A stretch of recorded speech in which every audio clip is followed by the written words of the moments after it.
Zee मीडियाच्या AI exit पोलमध्ये Modi सरकार hat trick करण्याची शक्यता वर्तवण्यात आली आहे। एनडीएच्या जागा घटणार पण मोदी सरकारच येणार अशी शक्यता आहे। एनडीएला यावेळी 305 ते 315 जागा मिळण्याची शक्यता आहे, तर इंडिया आघाडीला 180 ते 195 जागा मिळण्याची शक्यता आहे।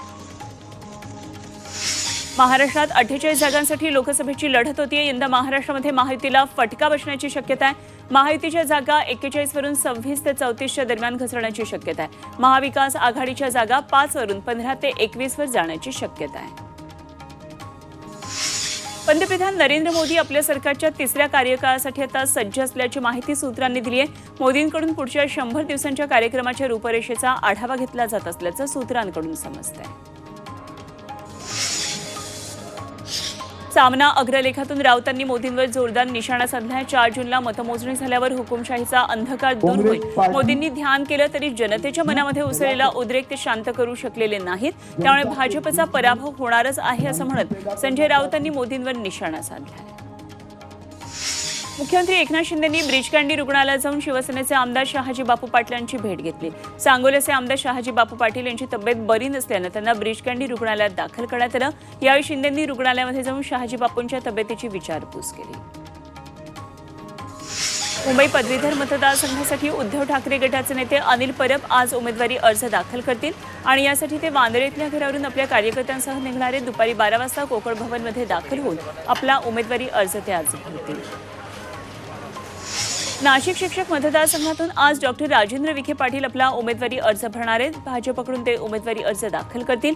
ग्रामदैवत म्हसोबा महाराजांचं दर्शन घेऊन त्यानंतर नाशिकच्या विभागीय आयुक्त कार्यालयात 1 वाजता उमेदवारी अर्ज दाखल करणार आहेत। सिंधुदुर्ग जिल्ह्यामध्ये पावसाचा येलो अलर्ट जारी करण्यात आला आहे। 4 जूनपर्यंत पावसाचा येलो अलर्ट देण्यात आला आहे। हवामान विभागाकडून पुढचे 2 दिवस सिंधुदुर्गात पावसाचा हा येलो अलर्ट देण्यात आला आहे। सोलापुरातल्या सरस्वती चौकात पाण्याची पाईपलाईन फुटली, त्यामुळे हजारो लिटर पाणी वाया गेलं। या पाईपलाईनमधून 10 ते 15 फूट उंच पाण्याचा फवारा उडाला। सोलापूरमध्ये आधीच 6 दिवसात पाणी पुरवठा होतोय, त्यामध्ये आता पाणी वाया गेल्यानं नागरिकांनी संताप व्यक्त केलाय। भंडाऱ्याच्या गोबरवाही चांदपूर मार्गावर एक पट्टेदार वाघाचं दर्शन झालं। चांदपूर देवस्थानच्या दर्शनासाठी जात असताना भाविकांना रस्ता ओलांडणारा हा वाघ दिसला, त्यामुळे नागरिकांमध्ये भीतीचं वातावरण पसरलं। पाचगणी नगर परिषदेचा देशपातळीवर डंका वाजलाय। आरोग्य विभाग आणि घनकचरा प्रक्रिया प्रकल्पाला आयएसओ मानांकन मिळाले। पाचगणी नगर परिषद आयएसओ मिळवणारी राज्यातली पहिली नगर परिषद ठरली।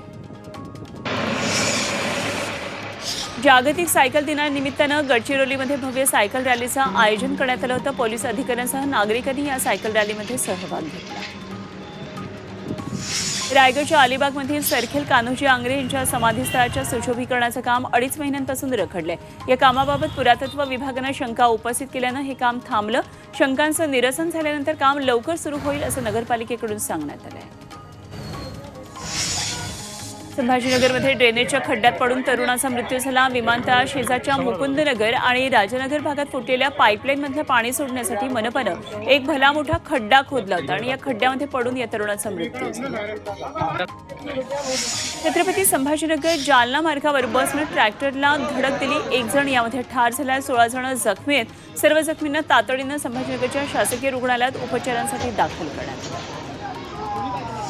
वाशिम शहरात एका गोठ्याला भीषण आग लागली। आगीत जनावरांसाठी ठेवलेलं कुटार जळून खाक झालं।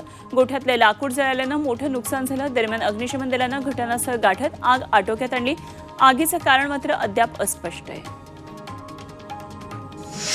जम्मूतल्या रामनगर जंगलाला भीषण आग लागली। या आगीमध्ये मोठ्या प्रमाणात वन्य हानी झाली। आगीचं कारण अद्याप अस्पष्ट आहे।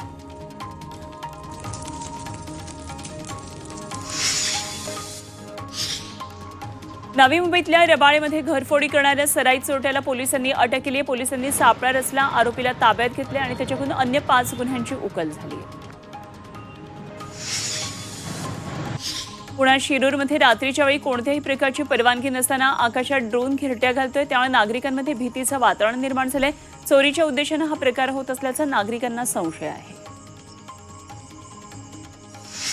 संपूर्ण उत्तर भारत उकाड्यानं हैराण झाला। या पार्श्वभूमीवर पंतप्रधान मोदींनी निवासस्थानी महत्त्वाची बैठक घेतली।